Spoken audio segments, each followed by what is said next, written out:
Bonjour à tous, aujourd'hui on se retrouve pour parler de Course à l'étoile, édité par Les Restos Curieux. Ce jeu de gestion de restaurant est jouable de 2 à 6 joueurs, on peut y jouer à partir de 10 ans et une partie dure environ 15 minutes. Allez, aiguisez vos couteaux, préchauffez le four, enfilez votre plus beau tablier, on va mettre les petits plats dans les grands. Jingle!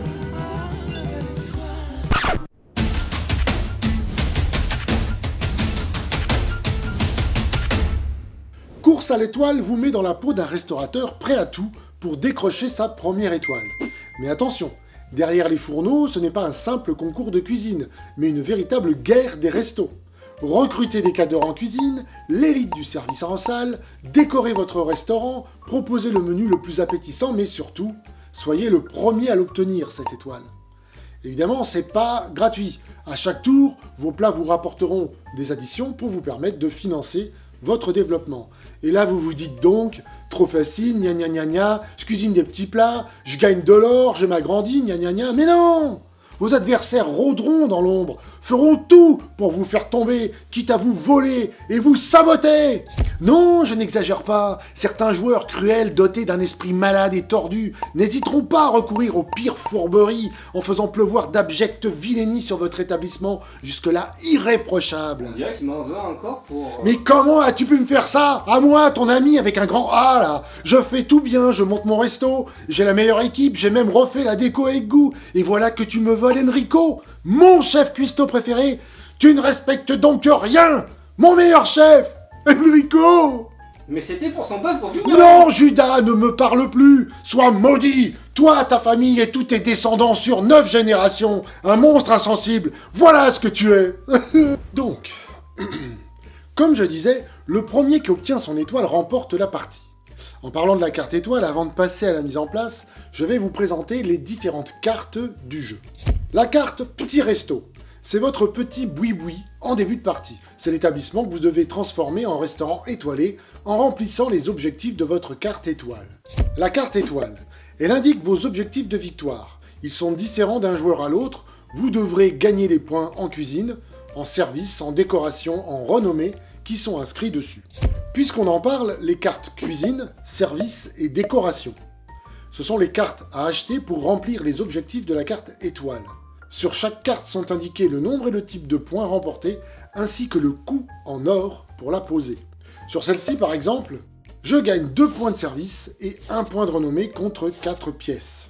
Les cartes plats, je viens de le dire, poser des cartes coûte des pièces. Pour en gagner, vous devez passer derrière les fourneaux. Street food, traditionnel, gastronomique, à chaque fin de tour, vos plats vous rapporteront les pièces indiquées sur l'addition en haut à droite. Les cartes actions.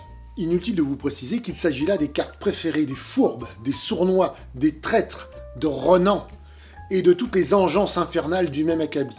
Bref, dans votre course à l'étoile, vous pouvez faire le choix, honte sur vous, de piéger vos concurrents ou d'accélérer votre course. Ces cartes sont là pour ça. Elles sont gratuites et peuvent être jouées pendant votre tour ou lorsqu'un adversaire vous attaque.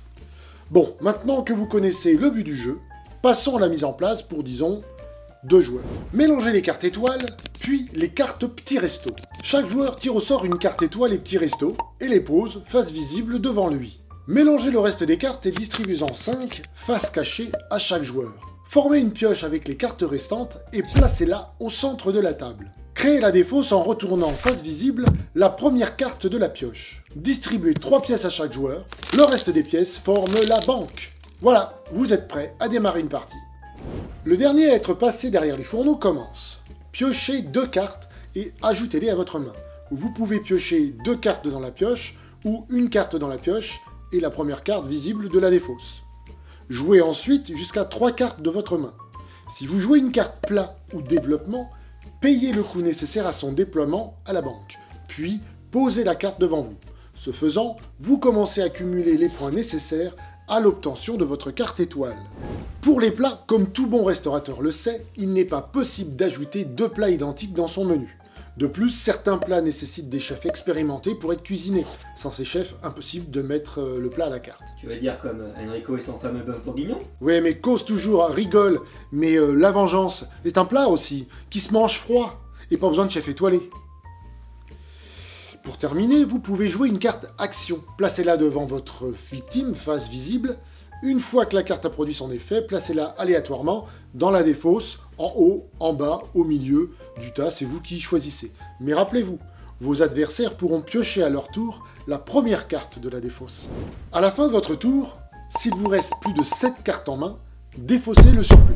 Quand vous avez 7 cartes ou moins en main, vous pouvez vendre des cartes supplémentaires en les défaussant. Dans ce cas-là, uniquement, remportez une pièce pour chaque carte défaussée. Une seule fois par partie, vous pouvez défausser l'intégralité de vos cartes. Pratique quand on est bloqué pendant la partie.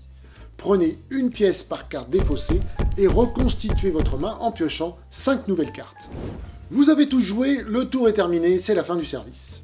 Faites la somme des additions de vos cartes plats et récupérez le montant dans la banque. Ici, j'ai 3 cartes plats, chacune me rapporte une pièce, je gagne donc 3 pièces d'or qui me permettront de me développer ou d'acheter de nouveaux plats au tour suivant. Une fois que tout le monde a ses sous, démarrez un nouveau tour de jeu. Après plusieurs tours, l'aire de jeu ressemble à ça. Les restaurants des joueurs se sont bien développés. Additionnez les points. Si l'un des joueurs cumule assez de points pour remplir son objectif d'étoile, il remporte la partie.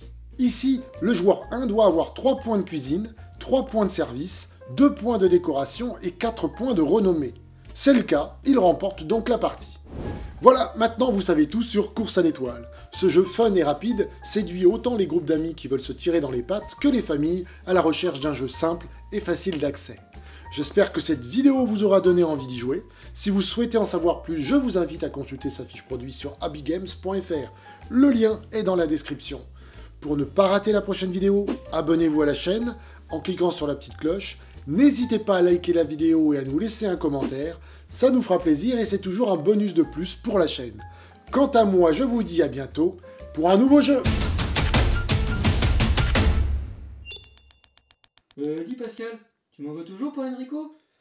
Non, la rancœur est un sentiment destructeur. Je ne mange pas de ce pain-là. Allô? Quoi? Comment ça, derrière dans la cuisine? Bougez pas, j'arrive! C'est pour toi, Enrico.